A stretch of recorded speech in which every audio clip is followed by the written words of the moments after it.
पश्चिम बंगाल में विधानसभा चुनाव के लिए उल्टी गिनती शुरू हो गई है। 100 दिन के बाद बंगाल में विधानसभा चुनाव होंगे और एसआईआर का पहला चरण पूरा हो चुका है। एसआईआर का दूसरा चरण इस वक्त बंगाल में चल रहा है।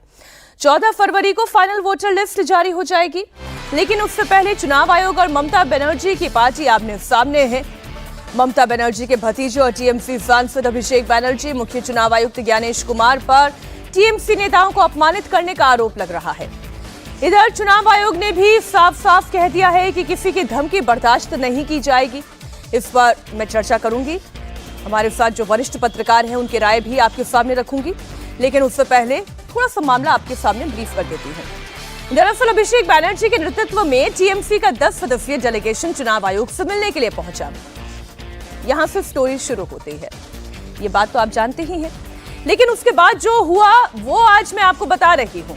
मुख्य चुनाव आयुक्त ज्ञानेश कुमार और टीएमसी डेलीगेशन के बीच करीब 2.5 घंटे तक बात हुई। 2.5 घंटे तक मीटिंग चली है और मीटिंग के बाद जब अभिषेक बनर्जी निकले तो उन्होंने मीडिया के सामने कहा कि चुनाव आयुक्त ने उनका अपमान किया। 2.5 घंटे तक मीटिंग चली और तू मैं हुई, अपमान किया। उन्होंने चुनाव आयोग को चैलेंज करते हुए कहा कि अगर दम है तो मीटिंग का सीसीटीवी भी जारी करके दिखाएं। पहले आप अभिषेक बनर्जी के आरोपों को सुने और फिर चर्चा। उनको लगता है गला उठा के बात करेगा और थोड़ा बहुत जोर से बोलेगा तो सब दब जाएगा। हम लोग जब बात करना शुरू किए, पहली बात तो जब कोई बोल रहा था वो रोकने टोकने लग गया। He started losing his temper, मेरे तरफ उंगली उठाने लग गया। फिर मैंने बोला you are nominated, I am elected, आपका उंगली नीचे करके बात करिए। हम लोग जो यहाँ पे बैठा हुआ है जनता का वोट से चुना हुआ है। बीजेपी के बदौलत खाली आपका एक नोटिफिकेशन का बेसिस पे मैं यहाँ पे नहीं आया हूं। We are answerable to the people at large, you are answerable to your masters. उनको लगता है कि हम जो बोलेगा वो सुन लेगा। If he has the guts and gall, let him release the footage. I'm standing outside the Election Commission's office. Here it goes. Nirvachan Southern Election Commission of India. Gyanesh Kumar must be hearing what I'm saying before the media now.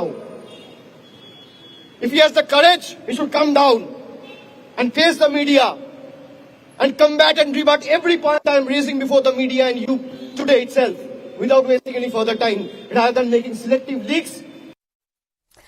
Abhishek Banerjee की बातों में चुनौती है, नाराजगी है। अभिषेक बनर्जी के नेतृत्व में दरअसल ये डेलीगेशन 1,36,00,000 वोटर्स को संदेहास्पद लिस्ट में डालने को लेकर चुनाव आयोग से मिलने के लिए पहुंचा था। लेकिन ये बातचीत नहीं थी, ये बात तू मैं तू तड़ाक पर आ गई थी। अगर अभिषेक बनर्जी जनता के चुने हुए नेता हैं, संवैधानिक पद पर हैं, तो चुनाव आयोग भी तो संवैधानिक पद ही है। कल तो ऐसे में वो चीफ जस्टिस ऑफ इंडिया को यही धमकी दे देंगे कि हम तो चुने हुए हैं जी, आप तो अपॉइंटेड है। खैर, चुनाव आयोग ने भी इशारे में अभिषेक बनर्जी को अपना जवाब दिया। चुनाव आयोग ने साफ साफ दो टूक लहजे में कह दिया कि किसी भी चुनाव कर्मी को डराना, धमकाना बर्दाश्त नहीं किया जाएगा। मुख्य चुनाव आयुक्त ने भी यह साफ कर दिया कि चुनाव ड्यूटी में लगे सभी कर्मचारियों की सुरक्षा सर्वोपरि है। अब बीजेपी भी अभिषेक बनर्जी पर सवाल उठा रही है। आपका इतना गुस्सा क्यों? क्योंकि आपका जो इतना साल से जो मृत वोटर, जो शिफ्टेड वोटर, डुप्लीकेट वोटर और जो रोहिंग्या बांग्लादेशी इलीगल इमिग्रेंट्स को आप इधर स्थान दिया है पश्चिम बंगाल में, उनका डॉक्यूमेंट्स बना दिया है, वो नाम काटा जा रहा है, इसलिए आपका दुख हो रहा है, गुस्सा आ रहा है। हम लोग समझ रहे हैं। और आप जो बोल रहे हैं ना कि वोटर सरकार बनाता है, लेकिन यहाँ ज्ञानेश कुमार जी वोटर को अधिकार दे रहे हैं, देंगे। जो भारत के नागरिक है, वो हिंदू हो, मुसलमान हो, सिख हो, क्रिश्चियन हो, कोई भी हो, उसको अधिकार दिया जाएगा। लेकिन कोई अगर बांग्लादेश से आए, रोहिंग्या आए, उसका तो आप लोग अगर डॉक्यूमेंट बना देंगे, जो डेथ सर्टिफिकेट, बर्थ सर्टिफिकेट बहुत आजकल हो रहे, डोमिसाइल सर्टिफिकेट, ये तो हम लोग करने नहीं देंगे। क्योंकि हम लोग चाहते हैं, भाजपा चाहते हैं, जो राष्ट्रवादी पार्टी चाहते हैं कि बंगाल के हर वैध वोटर, उनका जो अधिकार है वो मिले। और वोटर अधिकार जो है वो मिले। तो कहानी मैंने सारी आप लोगों के सामने रख दी है। अवधेश जी, चर्चा क्या करें? यहाँ तो बातचीत नहीं, तू मैं हो रही है। तू तड़ाक पर आ गया। अभिषेक बैनर्जी कह रहे हैं कि आप होंगे नॉमिनेटेड, पर मैं इलेक्टेड हूं, मैं भाजपा के दम पर यहां पर नहीं खड़ा हुआ हूं। किससे बचा रहे अभिषेक बैनर्जी? नहीं, जो कुछ भी दृश्य है ये तो भारत के लोकतंत्र की दृष्टि से बहुत चिंताजनक और डरावना है। लेकिन इसके पहले भी इस संसद सत्र के, मानसून सत्र के पहले के सत्र में राहुल गांधी जी के नेतृत्व में भी सांसदों का पूरा दल पहुंच गया था और चुनाव आयोग ने कहा कि लिमिटेड संख्या में आइए, फिर लेकिन वो बाहर ही अड़े रहे और लगा कि यहीं क्रांति हो जाएगी। देखिए, जो कुछ अभी अभिषेक बनर्जी जी ने कहा है इसका अर्थ बिल्कुल उल्टा है जो वो कह रहे। इसका अर्थ यह है कि पश्चिम बंगाल की ममता बनर्जी चुनाव आयोग को भी उसी प्रकार से दबाव में बनाए रखना चाहती है, ताकि अगर उनके यहाँ पोल रिगिंग हो या जो कुछ भी रिगिंग एसआईआर के दौरान हुआ हो, उस पर चुनाव आयोग भय से कोई कदम नहीं उठाए। मुझे बिल्कुल एक रणनीतिक ये लड़ाई लगती है, क्योंकि जब वहां हो गया है, सूची जारी होने वाली है, इस बीच में आ करके और इस प्रकार से बात करना, उंगली नीचे करिए, कई बार आदमी का उंगली उठ जाता है। अब ऐसा तो हो नहीं सकता है कि चुनाव आयोग इनको उंगली दिखाने लगा होगा। जो लोग भी मिलने जाते हैं तो सब, लेकिन वो चैलेंज तो वैसे कर रहे हैं विनोद जी की, मतलब हिम्मत है तो सारे फुटेज जो है जारी करके दिखाइए, सामने रखिए। तो वो नहीं करता है ना चुनाव आयोग। कि अब वहां न तो हम थे, ना अवधेश जी थे, ना आप थे। अब वहां उनके बीच में 2.5 घंटे क्या सिर्फ तू मैं हुई? 2.5 घंटे छोटा बातचीत तो हुई होगी। वही कह रहा हूँ ना, 2.5 घंटे का मतलब पहले बातचीत शुरू हुई होगी, बातचीत में कुछ बिंदु इन्होंने रखे होंगे, कुछ सा क्लैरिफिकेशन ज्ञानेश कुमार जी ने दिया होगा, उसके बाद किसी मुद्दे पे बात बिगड़ी होगी और उसमें तू मैं हुई होगी। तो खाली तू मैं हुई तो मैं नहीं मानता, क्योंकि अगर तू मैं होती 2.5 घंटे तू मैं नहीं चलती। तू मैं तो होती है, उसके बाद लोग निकल आते हैं गुस्से में। तो 2.5 घंटे का मतलब बातचीत तो हुई है। इसीलिए अब वो सीसीटीवी, चुनाव आयोग की निष्पक्षता पर सवाल उठे, लोग चर्चा करें, ज्ञानेश कुमार की निष्पक्षता पर सवाल उठे, ये सारे ऐसे क्यों लग रहा है कि उसी दिशा में ये सारे टैंट्रम्स आप कह लीजिए, ड्रामा कह लीजिए, या जो भी हकीकत है, अब नहीं जानते अंदर क्या हुआ, ये सब उसी दिशा में लेकिन लेकर जा रहा है। कल भी हम लोग इस पर चर्चा कर रहे थे। चुनाव आयोग पर असल में क्या होता है, जो विपक्षी पार्टियां होती हैं वो चुनाव आयोग को एक तरह से केंद्र सरकार का प्रतिनिधि मान लेती हैं, जो नहीं मानना चाहिए। जब टीएन शेषन बिहार में चुनाव करा रहे थे तो लालू यादव वर्सेस टीएन शेषन हो गया था पूरा चुनाव, खुलेआम।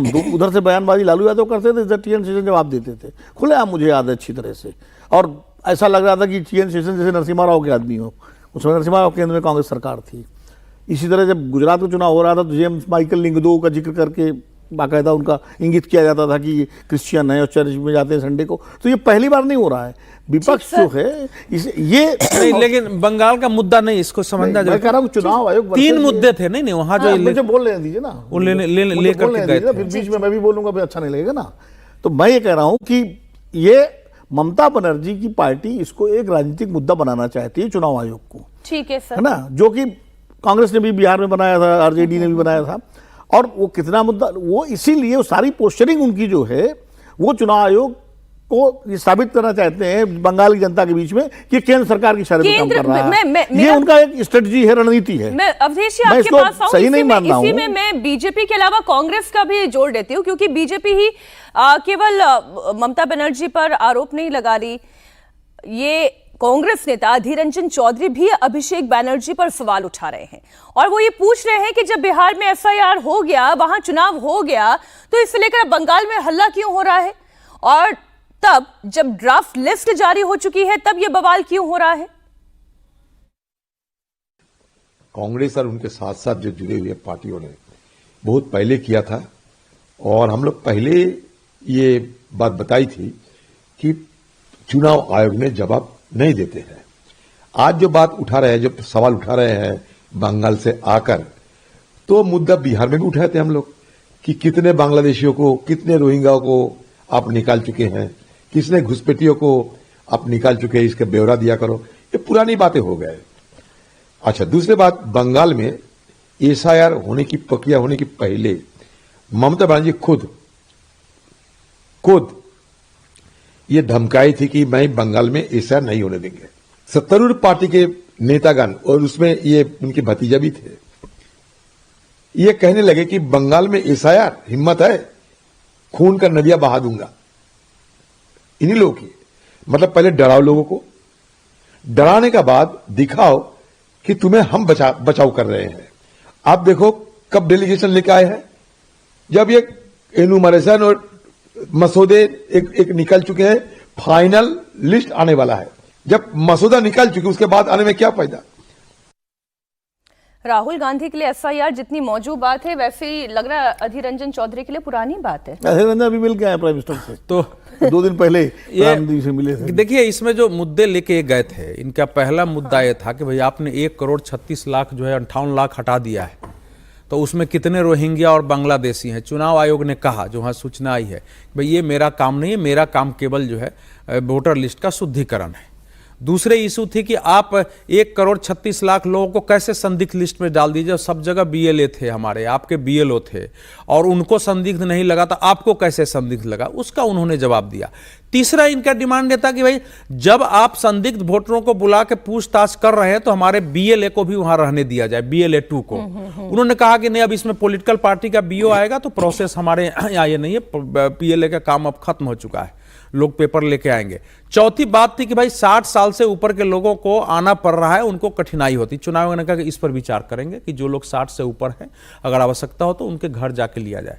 जो पांचवी बात थी वो थे कि आप जो ये सोसाइटीज में या जो मल्टी स्टोरेज जो बिल्डिंग्स हैं या झुग्गी झोपड़ी हैं, वहां जो बूथ मतदान केंद्र बना रहे हैं वो नहीं बनाया जाए, सरकारी भवन में ही, स्कूल में हो। उन्होंने कहा कि नहीं, अब लोग जल्दी जल्दी मतदान दे रहे हैं, इसलिए हमने ये व्यवस्था की है। तो इसका मतलब आप जो है सरकार का पक्ष ले रहे हो उस पर, और ऐसा ही कई बातें थी। तो अब ये जो इशू लेके गए थे, अब वो तो अभी लोग पेपर लेके आ रहे हैं। बिहार में इससे ज्यादा वोट कटे थे, 68,66,000, अभी तक तो केवल 58 लाख कटा है जी। उत्तर प्रदेश में 2,89,00,000 के आसपास वोट कट रहा है। इस वहाँ टाइम लिमिट भी तो बढ़ गई, यहाँ टाइम लिमिट नहीं तो नहीं, तो यहाँ चुनाव है ना, वहाँ चुनाव नहीं, देखो वहाँ चुनाव है, चुनाव की दृष्टि से जो 5 राज्य हैं उनको पहले करना है। तो ये सारे इशू वो लेके गए थे, और अब यहाँ से चल रहा है कि एक चुनाव आयोग के विरुद्ध एक अभियान जैसा चलाया जाएगा। बिल्कुल, तृणमूल कांग्रेस बंगाल में एक्चुअली वही काम कर रही है जो बिहार में कांग्रेस और आरजेडी ने किया था, लेकिन वहां पर नतीजा क्या है वो आप सभी के सामने है। अच्छा, संवैधानिक संस्थाओं पर सवाल उठाना और वोट चोरी का आरोप लगाना, दूसरी ओर बीजेपी चुनाव की तैयारी में जुटी हुई है।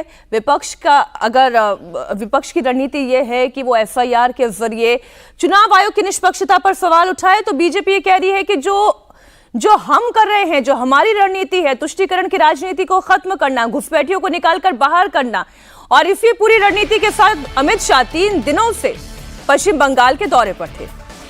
3 दिनों तक बंगाल विजय की रणनीति पर चर्चा की और बीजेपी कार्यकर्ताओं को बंगाल विजय का मंत्र भी दिया।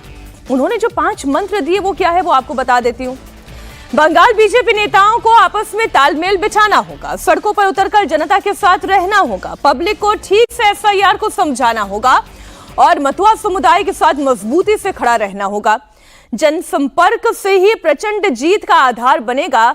यह अमित शाह ने जो मीटिंग हुई है वो मंत्र दिया है।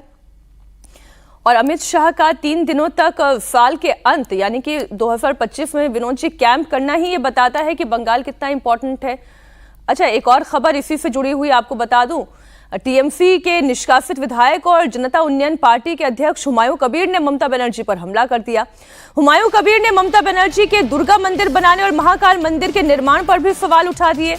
मुर्शिदाबाद में बाबरी मस्जिद का निर्माण करवाने वाले हुमायूं कबीर ने ममता बनर्जी को लेकर कहा कि सरकार और टैक्स देने वालों के पैसे से मंदिर नहीं बनना चाहिए। अच्छा, ममता बनर्जी अगर मंदिर बनाए तो गलत, अगर मस्जिद बनाती तो वो अच्छी हो जाती। हुमायूं कबीर को एक बात अच्छी हो जाती, तब बीजेपी के लिए उन पर हमला करते मस्जिद को लेकर के। एक बयान सुना देते हैं, फिर चर्चा करते हैं। जितना खुशी मर्जी कर लीजिए, लेकिन वो गवर्नमेंट का पैसा में, टैक्स में, पैसा में नहीं होना चाहिए।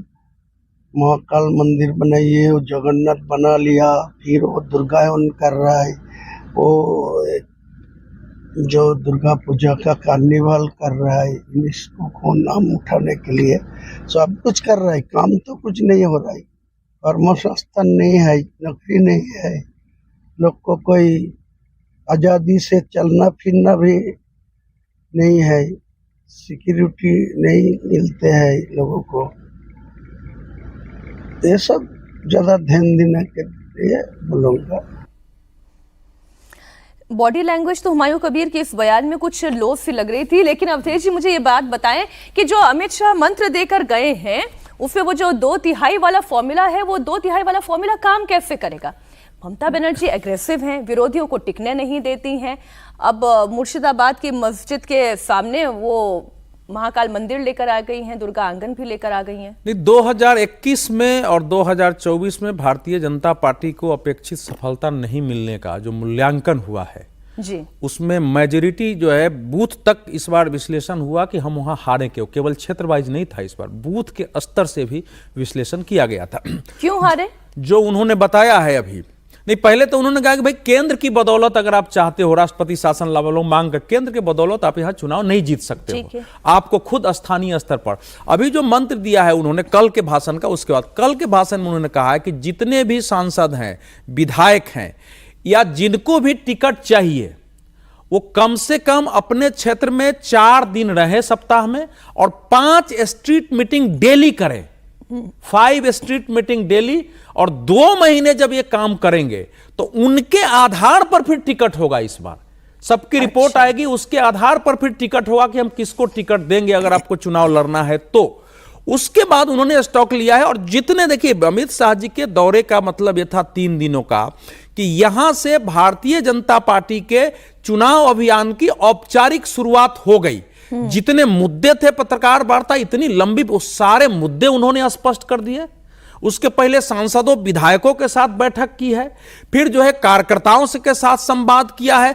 तो एक जो होता है ना कि पहले से काम चलते हुए में अंतिम उसको एक स्वरूप दे देना, मुझे तालमेल वाली बात भी। लेकिन अमित शाह जो कर रहे हैं विनोद जी, दिलीप घोष और शुवेंदु अधिकारी को भी तालमेल बिठाना होगा। हाँ। जंग जीतनी है तो तालमेल तो बिठाना होगा। प्रदेश होगा। अध्यक्ष है मौजूदा, उनका क्या नाम है, जो इस समय भाजपा के प्रदेश अध्यक्ष हैं बंगाल के, उनको भी तालमेल, उनके साथ भी तालमेल बिठाना होगा क्योंकि दिलीप घोष उससे नाराज है। एक तो क्या है कि बंगाल में समस्या क्या है बीजेपी के सामने, बीजेपी के जो स्थानीय नेता है वो पूरी तरह से केंद्रीय नेताओं को भरोसे रहते हैं कि भाई मोदी जी आएंगे, छड़ी घुमा देंगे, अमित शाह जी आएंगे, रणनीति बना के जो है जिता देंगे चुनाव। तो वही अमित शाह जी ने कहा है कि जो अवधेश जी भी कह रहे थे कि चुनाव ये आपको लड़ना है, जमीन पर चुनाव आपको लड़ना है, इसलिए आपको एक्टिव होना पड़ेगा। पूरे देखिए 4-5 साल होने को आ रहे हैं ममता बनर्जी सरकार के, कोई ऐसा बड़ा, वो छोड़ दीजिए आरजी कार वाला जो घटना हुई थी रेप की, किसी जनता के मुद्दे पर भारतीय जनता पार्टी के स्थानीय नेताओं ने कोई बड़ा आंदोलन किया क्या पश्चिम बंगाल में कि कोई सरकार को स्थानीय मुद्दे पर नहीं किया?